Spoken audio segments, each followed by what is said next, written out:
Beyond Reason Radio.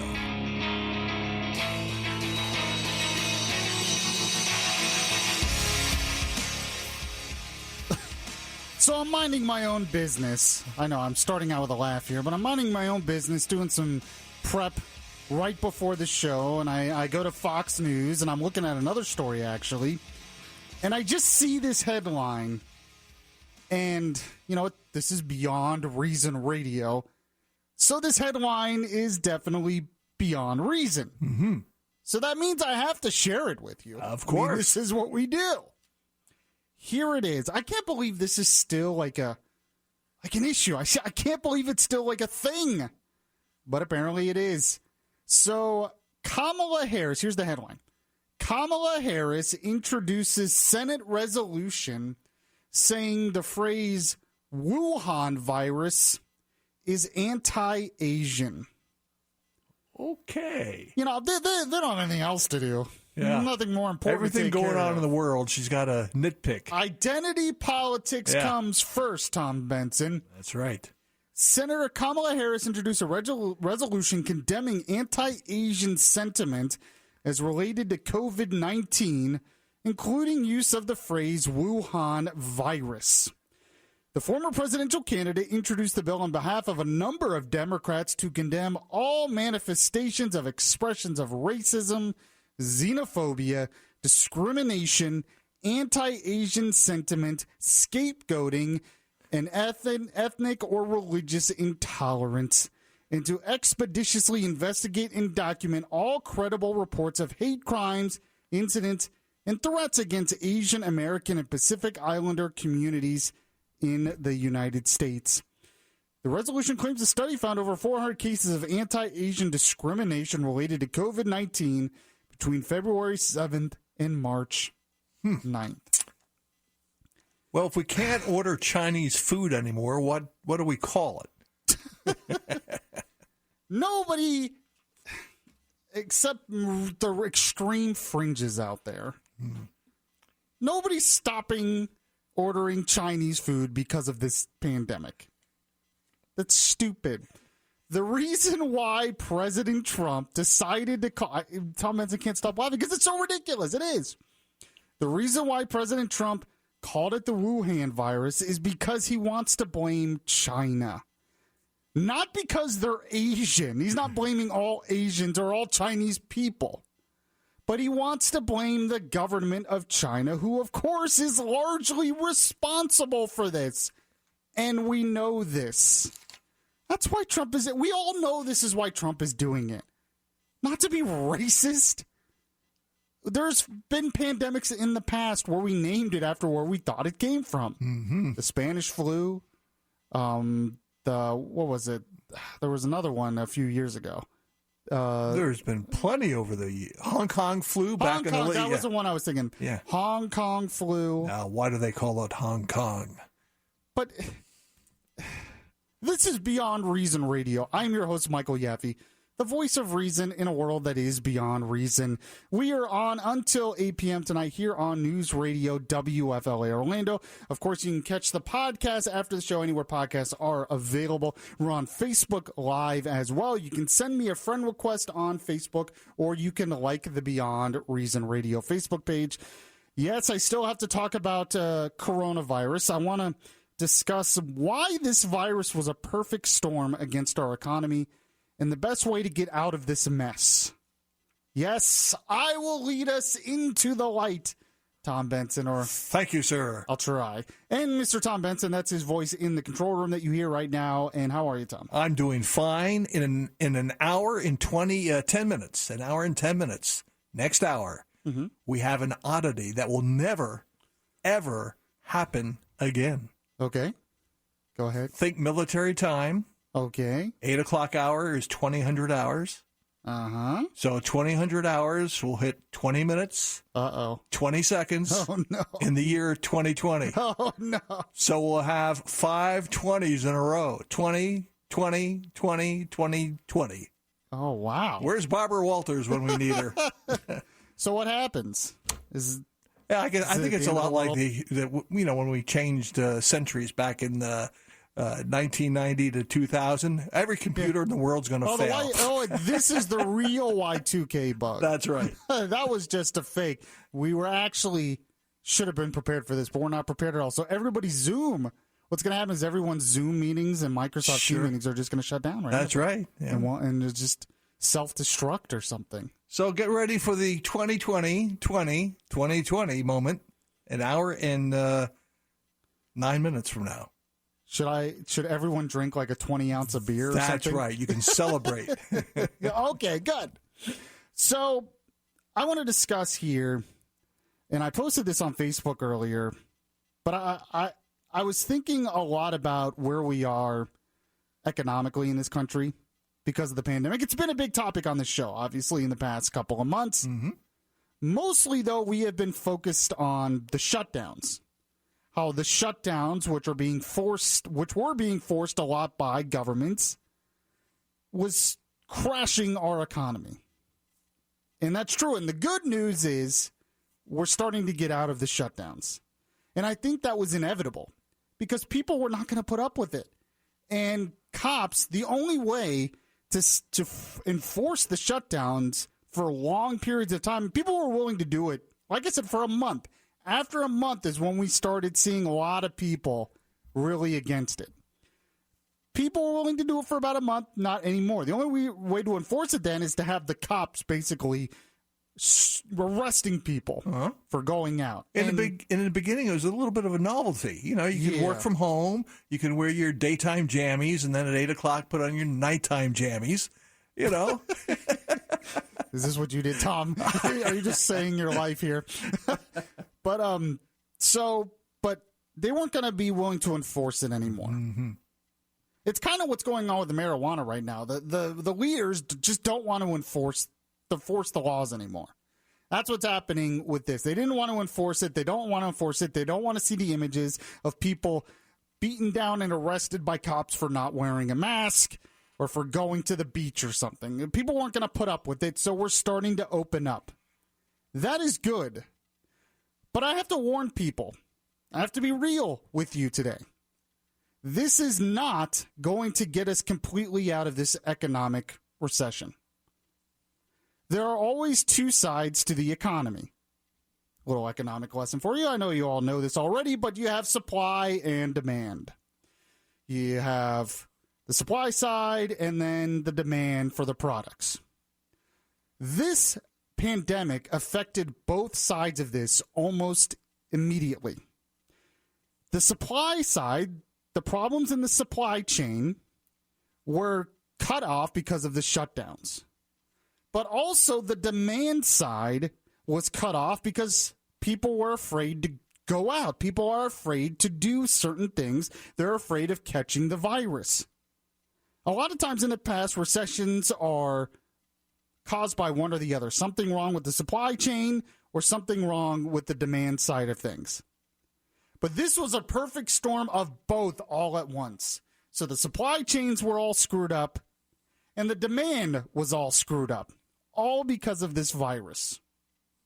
So the good news is we're going to fix the supply side somewhat because we're starting to open up. We're starting to let businesses, do business. Calvin Coolidge once said the business of America is business. Mm-hmm. The Democrats lately don't want to believe that, and especially with this virus. The business of America is to sit at home and watch Netflix and receive checks, I guess. I don't know if AOC has said that. I don't know if that's her slogan, but it's pretty much what she believes. But we're starting to open up. The problem now is going to be the demand side. The problem now is people are going to have to be willing to spend their dollars. They're going to have to feel comfortable enough to go out and spend their money on things. I believe a recession was inevitable, especially here in Orlando, because conventions were going to be hurt, sporting events, clubs, theme parks, all that stuff was going to be hurt by this virus. So a recession was probably inevitable. Our government made it much worse and brought us into depression territory with these shutdowns. That is why we had to get out of the shutdowns. But now we have to figure out a way to get the demand side of this going, where people feel comfortable enough spending their money. And unfortunately, from what I'm hearing from our government leaders, is exactly the wrong thing to do, obviously.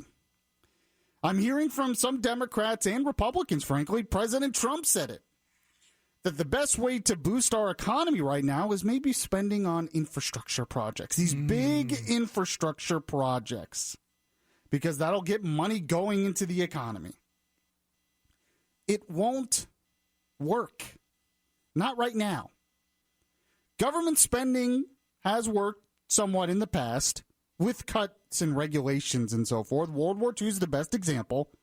You had a massive demand created by the war, and you had the government spending to meet that demand, but they also cut the regulations and worked with businesses, and it got the economy going, and that's what got us out of the Great Depression. It's not going to work now because the government can spend and spend and spend and try to put money into the economy, but the rest of the economy is not going to benefit because people aren't going to go out and spend that money. You know what needs to be done? What? Put in a plug here for the radio station. Advertise and offer bargains. Yes, and if you want to advertise on Beyond Reason Radio, here's my number, yes. Just contact me. You can like the Beyond Reason Radio Facebook page. If you want to sponsor the show, send me a message on Beyond Reason Radio. Send me a check and we'll talk about you. And we'll get you on. Yes, if you need to go to bargains, that's exactly right. But stuff like that, yes.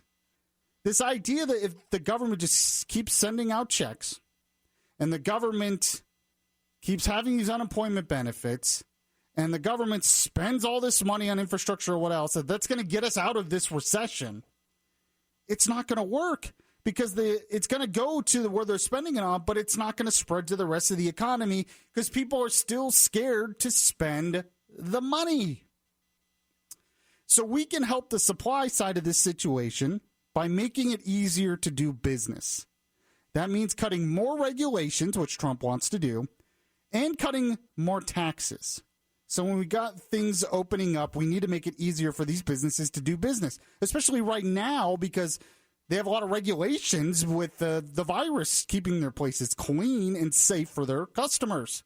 So you're going to have to cut taxes to make up for that so they can keep some of their money to spend on stuff like that. But the economy will not fully recover until people are willing to go out and spend their money. No amount of government spending can fix that problem. This is why it is imperative to listen to shows like this, where we cut down on the fear-mongering by giving real perspective on the virus and how it is affecting the lives of Americans. This is why it is so important for people in the media, which they're not going to listen to me, of course. But this is why it's so important to stop this constant fear-mongering over this virus. Because there are people that are afraid to still go out of their homes. And a lot of this is because of a media agenda, but a lot of it's because of a political agenda. People don't want to admit that maybe Trump was right about some of this, and it's not as bad as we all thought, and maybe we can get back to work, because that would mean Trump could be reelected or something.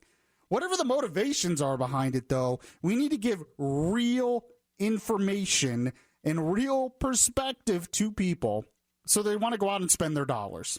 Otherwise, the economy is not going to recover. You can open everything up, but if people aren't going out and spending their money, it's not going to recover. So next, what I'm going to do on this show is talk a little bit about some new information that we're getting on the virus. Some things that I talked about on this show weeks ago that it's finally getting some much needed attention and will give us the information so we can get back to work, get back to going out, get back to spending our money, get back so this economy can come back and get out of this recession.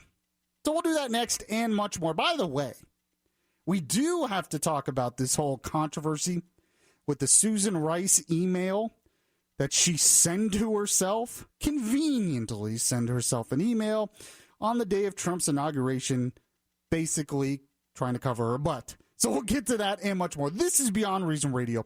I'm your host, Michael Yaffee. We'll be right back. If you miss any of the show, you can download the Beyond Reason podcast on iTunes.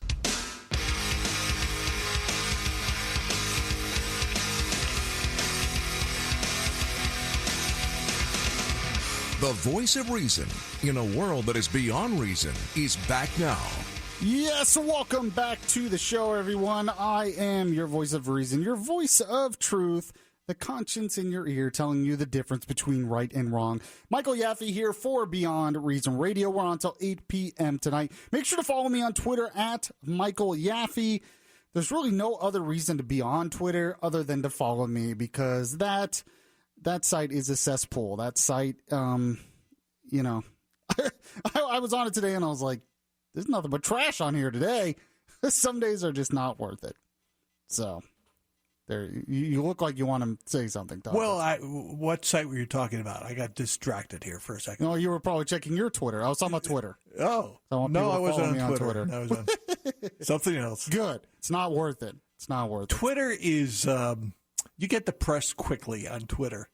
It really is something. Oh, man. Yeah. Yeah, I agree. I think Twitter would be a lot better if they got rid of the comments. That is my theory. If they got rid of people's comments on it, it would be much better. I just want to point that out. So there was an interesting article on CNN of all places, CNN.com. I know, shocking. A few days ago, they're showing cartoons now. Is that what you're saying? I wish. Then I would watch it more. Here's the headline. And the reason why I'm bringing this up is because this is something that we've been talking about on this show for weeks. That I guess I'm glad it's getting more attention, but I wanted it to get more attention before. But here it is. Staying safe isn't just about hygiene and distance. It's about time, too. Says here, by now you've likely heard the main pieces of advice to avoid the coronavirus. Wear a mask. Wash your hands with soap. Stay at least 6 feet from others. If you do gather with others, go outside rather than inside. And before I continue on, I just want to go over the question that's on everyone's minds. Why was New York City and New York State so much worse than Florida and everywhere else? And Florida has more population. Yeah, and some other states do. And so this really explains it, but it's something that I talked about before as well. It says, still, there's one more aspect to infection that has received less attention. Growing evidence suggests that COVID-19 infection, like with other illnesses, is related to prolonged time exposed to the virus. Aha. The longer you stay in an environment that may contain the virus, the higher the risk of getting sick. So it's successful infection equals exposure to virus times time. So basically what they're talking about, in a sense, is the dose of the virus that you get, the viral load that you get. This is something I brought up weeks ago because I interviewed someone on the Florida Roundtable who said that you get much more sick based on the dose of the virus that you're getting. So what they're saying here is that people who are exposed to the virus for longer amounts of time, so if they're in one place that has the virus and they're being exposed to it even more, they get really, really sick from it. We've seen this with certain doctors, where doctors are around it a lot more in confined spaces, and that means they're getting a larger dose of the virus, so they get really, really sick. One of the things I find remarkable is this all started, first, second week of March? And up until about 2 or 3 weeks ago, New York City just started scrubbing and washing down subway cars. How many people ride the subway in New York for 6 or 8 weeks, and then they decide to scrub them down? Well, actually, though, that might not be as beneficial as we thought, which I'm going to get into in a moment. All right. Because there's it's funny how we're just finding out all this new information. Well, that kind of says stuff that we kind of knew, but we were so afraid. Yeah. But the point I wanted to make is this is why New York City was hit so much worse, because you have high density areas where you have a lot of people in small areas for larger amounts of time. So when that happens, you have people in those areas getting a larger dose of the virus, a larger amount of the virus, and they're getting sick. This is why you've also seen spikes in Miami. Why did it spread so much in Miami? Because of the Super Bowl. You had a lot of people in a small area for long periods of time, and they got really, really sick. This is why it spread at in New York. Another place was one of the Jewish communities up there, because that's right. They had this giant event with lots of people in a small area for a longer amount of time, and people got sick. This is what I've been saying. This is why I'm totally understanding of canceling certain sports events with crowds, canceling nightclubs, looking into how better theme parks. I understood a lot of that in the beginning.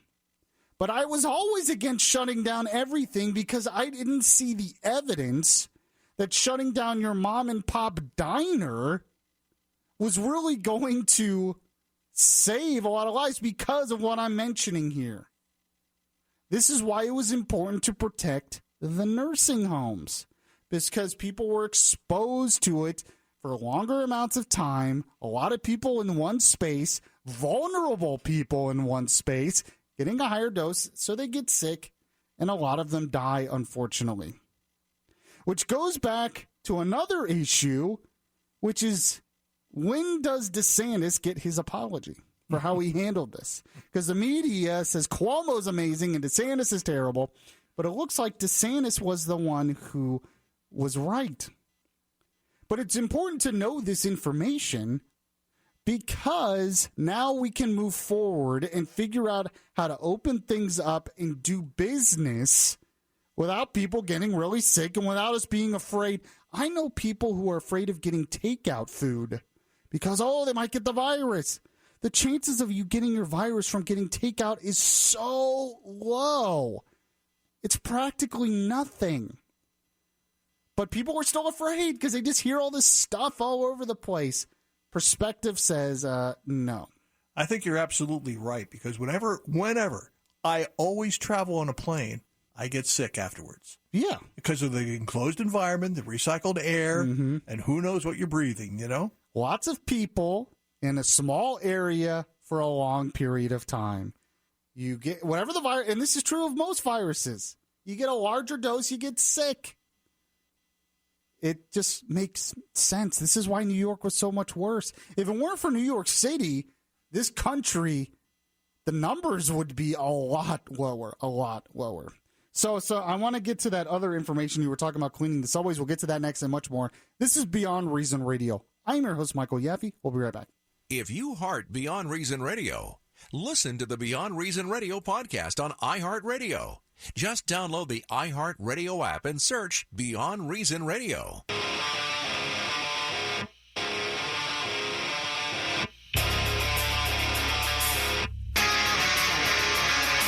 This is Orlando's Smart Talk Radio. Beyond Reason Radio continues now. Here's a headline for you, Tom Benson, which is somewhat shocking when it comes to the virus. But it kind of makes sense when you think about it. CDC now says coronavirus does not spread easily on contaminated surfaces. So we have been obsessed with wiping things down and killing viruses on desks and so forth. And now they're coming out and saying, maybe not. Here's what they said. So for those of you still wiping down groceries, I got this from Fox News. For those of you still wiping down groceries and other packages amid the ongoing coronavirus pandemic, breathe a sigh of relief. The Centers for Disease Control and Prevention now says the novel virus does not spread easily from touching surfaces or objects. But experts warn that doesn't mean it's no longer necessary to take practical and realistic precautions in stopping the spread of COVID-19. Though it's not exactly clear when, the Federal Health Agency appears to have recently changed its guidelines from early March that simply said it may be possible to spread the virus from contaminated surfaces.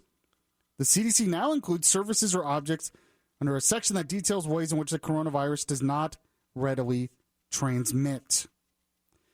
This is because most respiratory viruses, and I have to admit, I'm not an expert on this, but most respiratory viruses are spread through water droplets in, if you're coughing on someone or you sneeze in someone's general direction, and those water droplets come into and you touch your face or touch your mouth and it gets into your system. This is why I feel like maybe masks might be one of the best ways to prevent catching the virus. We say it's to prevent from other people getting it, but it also seems like it might be a way to help prevent it. Now, a lot of the masks people have apparently aren't good enough to filter out some of the particles. But if it could filter out the water droplets and you don't touch your face, it seems like that would be a good way not to do this. But a lot of this stuff doesn't spread. This thing doesn't survive outside. It's not surviving on surfaces. It goes back to what I said before. The way this thing spreads is when you're in crowded areas with a lot of people in small spaces.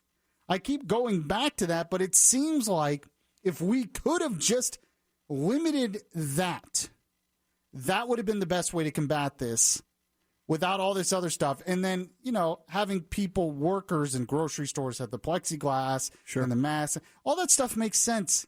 But shutting down everything and everyone freaking out constantly seems like it was unnecessary. So, despite all of this, though, everyone thinks Andrew Cuomo has apparently been amazing, even though his state has been the worst affected by this. But he's now starting to get some scrutiny over what happened with nursing homes in his state. Because there was a policy that if someone in a nursing home had the virus, they were admitted back into the nursing home. But you remember, this was back in March when Andrew Cuomo was talking about this. Remember when he said this? Yeah, my mother is not expendable. And your mother is not expendable. And our brothers and sisters are not expendable. And we're not going to accept a premise that human life is disposable. And we're not going to put a dollar figure on human life. So we said, no human life is expendable.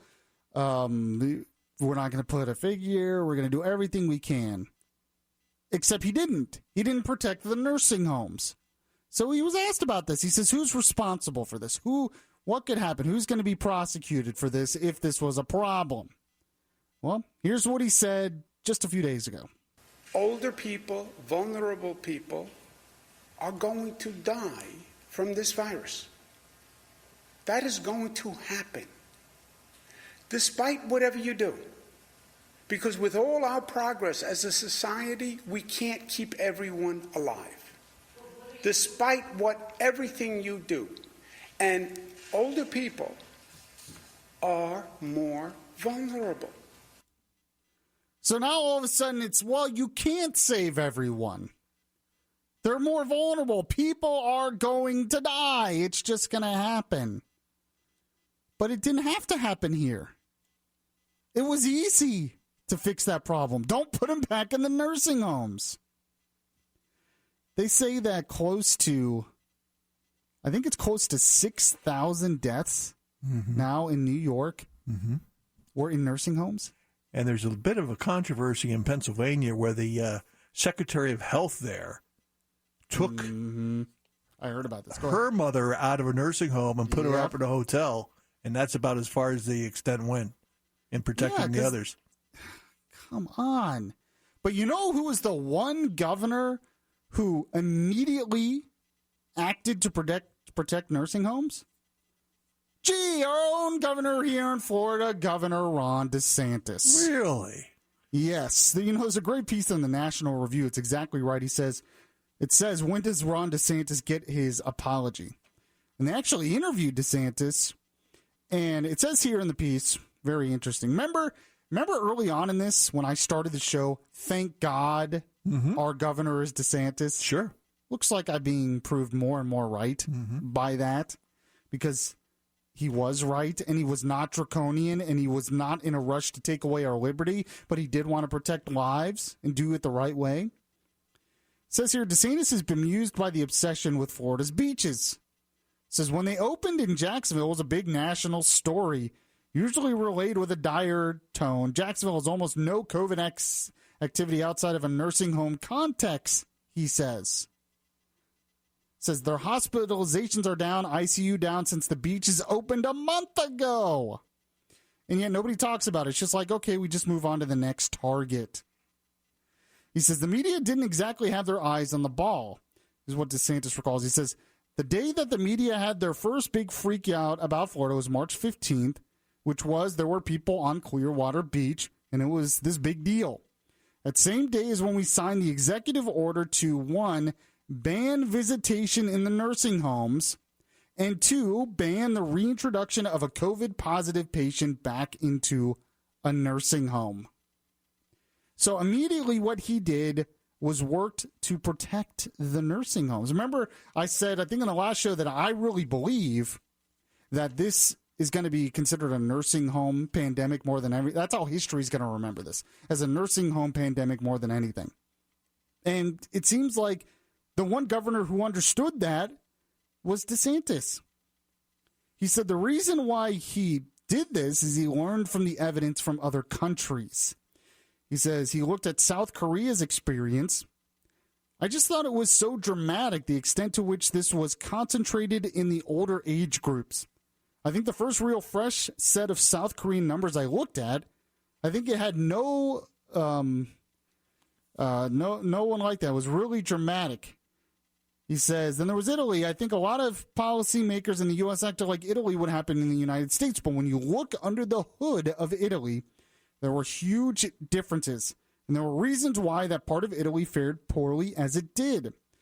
Says, I think the median age of fatality was something like 82 in some of those areas in northern Italy. 82. And it happened in areas of dense population. Exactly. So we looked at that, but that really helped inform the strategy to focus most of our efforts on the at-risk groups. Gee, what a thought. He was strategic about this. That's what I said weeks ago when we had Amanda Preciacomo. That was one thing she said at Con. She said, I wish we could be more strategic. Not a one-size-fits-all, shut everything down, but we protect the vulnerable groups, and we do what needs to be done based on the evidence. What a thought. But you know what's really interesting? Can you skip to the Obama cut? Is that the one that's next up there? Let's skip, Obama. I just have to mention, despite all of this, former President Obama made a virtual speech commencement address recently where he bashed Trump without mentioning his name.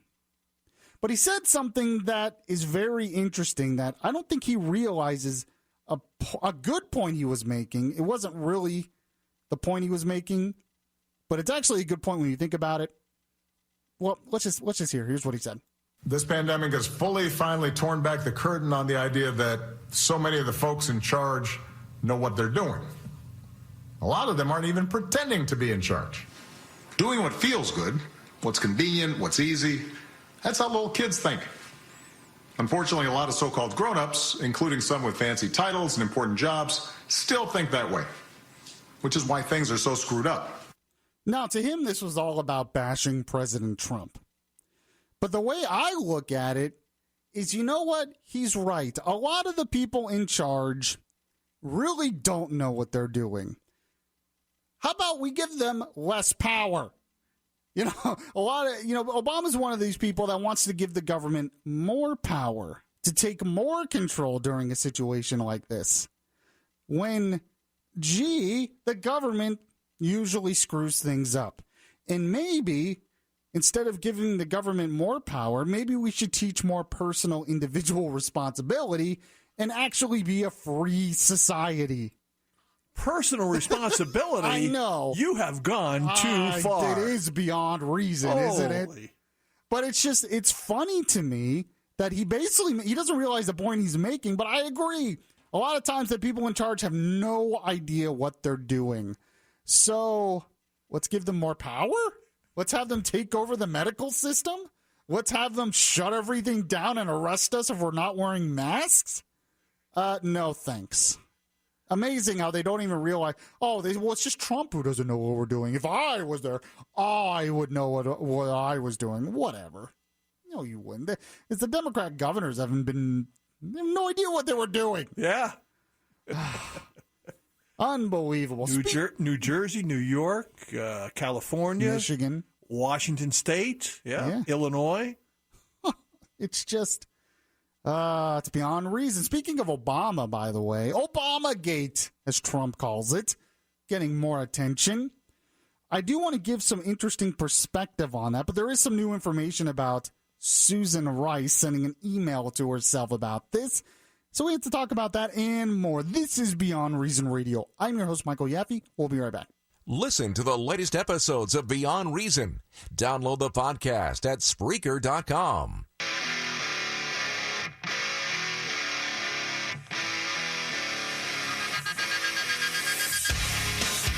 The conscience in your ear telling you the difference between right and wrong. Yaffee is back on the air. Obamagate. Well, that's what Trump calls it. You know, it's kind of interesting. Trump really is a master of marketing in a lot of ways. He just has a way of simplifying things and making it a slogan that sticks. Because when you talk about the unmasking scandal and the Flynn prosecution that was dropped by the Department of Justice, a lot of it's kind of complicated. You know, it's hard to just put it out there. So Trump, you know, smartly said, just calls it Obamagate, and it kind of sticks. But the new information that came out today was that former national security advisor under Obama, Susan Rice, apparently it was declassified that she sent an email to herself, which is kind of bizarre. And I mean, people do that to remind themselves of things, but this was a little bit different than just reminding yourself of things. She sent herself an email on the day of Trump's inauguration that recounts a January 5th, 2017 Oval Office meeting she attended, along with Obama, Joe Biden, James Comey, Sally Yates. She described the meeting as a follow-on conversation after a briefing by intelligence community leaders on Russian interference in the 2016 election. President Obama began, this is what the email says. President Obama began the conversation by stressing his continued commitment to ensuring that every aspect of the issue is handled by the intelligence and law enforcement communities by the book. The president stressed that he is not talking about intimating or instructing anything from a law enforcement perspective. He reiterated that our law enforcement team needs to proceed as it normally would by the book. Why would you send an email like that to yourself on the day of Trump's inauguration? We all know why. To cover her butt.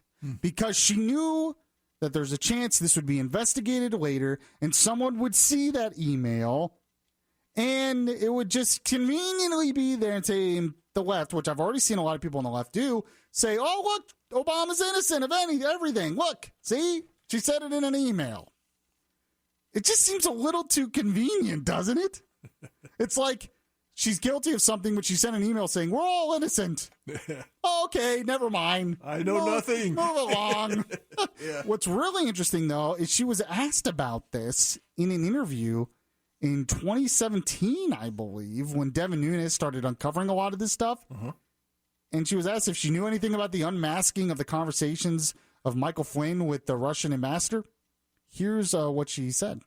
He and the people around him may have been caught up in surveillance of foreign individuals and that their identities may have been disclosed. Do you know anything about this? I know nothing about this. I was surprised to see reports from Chairman Nunes on that count today. Oh, she knows nothing about it. As a matter of fact, I wrote an email. Where should I said? See this email I wrote to myself? I know nothing. Except you obviously knew things. That evidence has come out now.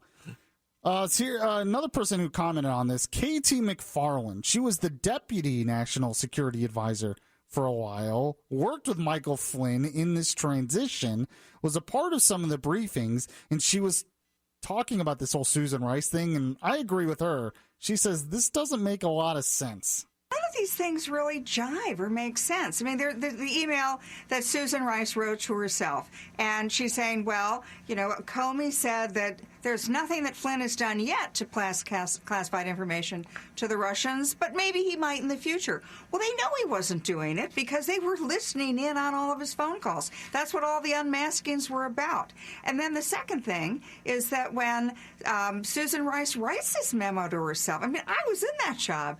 What an odd thing to do. Why would you write a memorandum to the record for yourself unless you assumed that somebody was going to come and look for those clues, that somebody was potentially going to come after the fact and see that they had done something wrong. So she was trying to make sure that everything was done by the books. And then the third thing is that in that meeting, which she accounts in that memorandum, she says that President Obama said, well, is there any reason we shouldn't bring the new team in on what we're doing with Russia?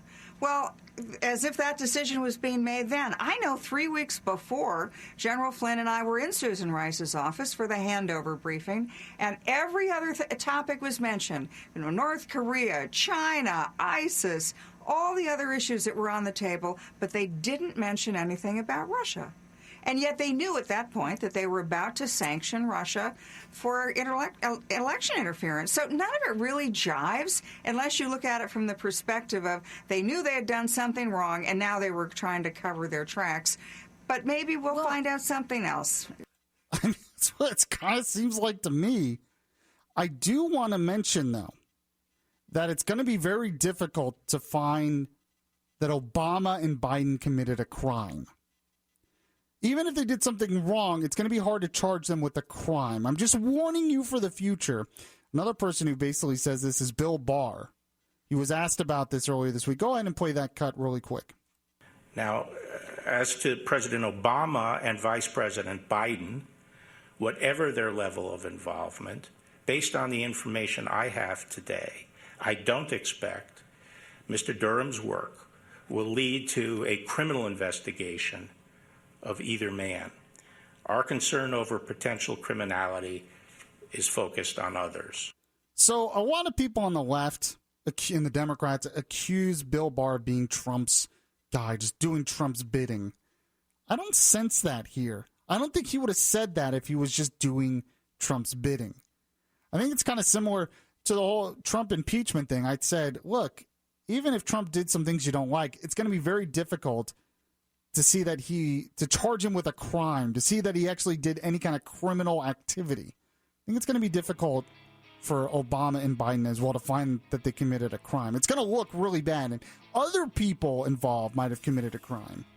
But I wanted to warn you that I think it's going to be a little difficult. I just wanted to give you that perspective. Oh, man, we got a lot done in the show today. If you missed any of the show, catch the podcast on the iHeartRadio app. You can get it on Facebook as well, like the Beyond Reason Radio Facebook page. Follow me on Twitter at Michael Yaffee. I will be back tomorrow at the same time. Catch you guys then.